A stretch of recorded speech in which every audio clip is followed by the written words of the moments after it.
jours et une vie de Pierre Lemaitre, publié chez Albin Michel en 2016. Alors, ce n'est pas la première fois qu'une œuvre de Pierre Lemaitre se retrouve finaliste pour le prix des Irrésistibles. Ce fut le cas en 2015 avec son inoubliable « Au revoir là-haut », publié en 2013, titre qui d'ailleurs s'était mérité le prix Goncourt en 2013. Pierre Lemaitre, psychologue de formation, est un écrivain français et scénariste né le 19 avril à Paris. En général, l'auteur écrit des romans policiers, mais depuis une dizaine d'années, il réussit à vivre de sa plume et diversifie le tout. J'ai pris 3 suggestions très courtes de 3 membres. Donc, membre d'Outremont.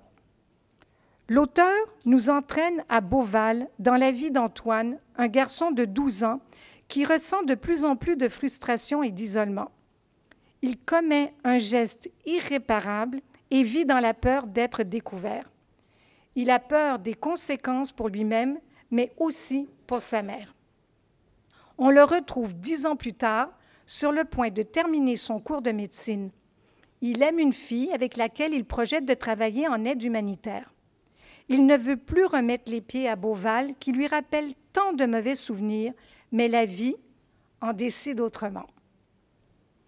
Un ou une membre de Westmont, bien ficelé, avec une bonne analyse psychologique des sentiments éprouvés par l'adolescent et par les autres personnages de ce petit village où tout se sait.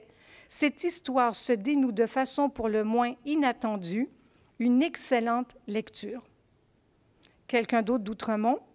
Le suspense persiste tout le long de la narration. C'est vraiment un roman construit de main de maître.